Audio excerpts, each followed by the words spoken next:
Bonsoir à tous et bienvenue à Perspective. Ce matin, lors de l'audience générale, le Saint-Père a livré sa traditionnelle catéchèse, place Saint-Pierre. Il s'est centré sur la figure de Marie, qui est modèle de l'espérance.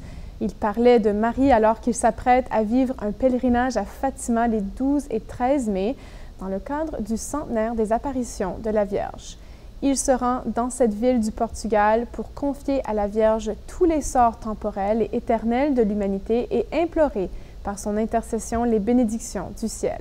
Voici un résumé de sa catéchèse. Aujourd'hui, nous regardons Marie, mère de l'espérance.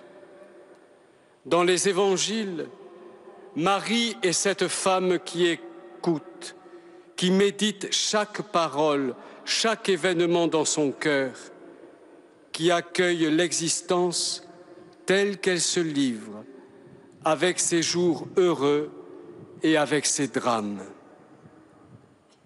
Et à l'heure de la nuit la plus extrême, quand son Fils est cloué sur le bois de la croix, les évangiles nous disent qu'elle restait là, au pied de la croix, par fidélité au projet de Dieu dont elle s'est proclamée la servante et avec son amour de mère qui souffre. Elle est là encore pour accompagner les premiers pas de l'Église dans la lumière de la résurrection, au milieu des disciples tellement fragiles.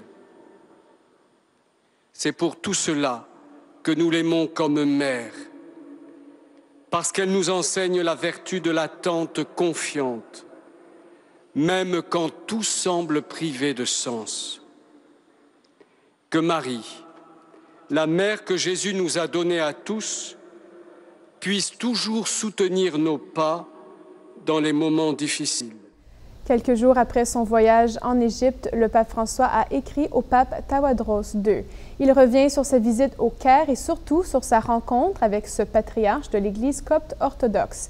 Il a remercié le pape Tawadros II pour son accueil et il s'est dit aussi reconnaissant pour la déclaration commune qu'ils ont signée et pour le fait que nous ayons fortifié notre unité baptismale dans le corps du Christ en déclarant ensemble que d'un seul esprit et d'un seul cœur, nous chercherons à ne pas répéter le baptême qui a été administré dans l'une de nos églises pour toute personne qui désire rejoindre l'autre.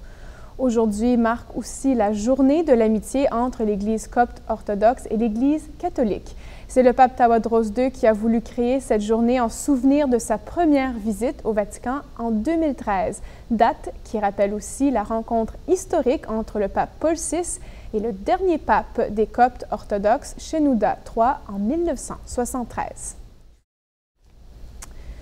En effet, les inondations majeures ont touché plusieurs régions du Québec. Environ 170 municipalités sont affectées, dont une dizaine sont en état d'urgence et des milliers de résidents ont dû être évacués dans les derniers jours. À Montréal, l'archevêque Christian Lépine se montre solidaire avec les résidents de son diocèse. Ma pensée et ma prière vont tout d'abord aux personnes victimes de ces intempéries, dit-il. Que Dieu vous donne la paix du cœur et la force d'âme pour aller de l'avant en pensant au bien de vos êtres chers et à leur sécurité. Il les invite à répondre à l'appel des autorités civiles qui leur demanderaient de quitter leur maison pour un temps indéterminé, car cela vise leur sécurité et celle de la population. Monseigneur Lépine reconnaît que c'est difficile, mais important. De plus, il prie spécialement pour les intervenants, les communautés chrétiennes et les communautés paroissiales. Le diocèse de Montréal a lancé une quête spéciale qui constituera un fonds de solidarité inondation. L'archevêque de Montréal demande à ce que l'on fasse parvenir des dons à l'archevêché de Montréal au nom de CACRM pour pourvoir aux besoins spirituels et matériels des résidents et des paroisses affectées. 13 paroisses en tout ont été touchées. Pour plus d'informations, visitez le site web du diocèse de Montréal au www.diocèsemontréal.org. Et c'est tout pour aujourd'hui. Merci d'être avec nous et à la prochaine.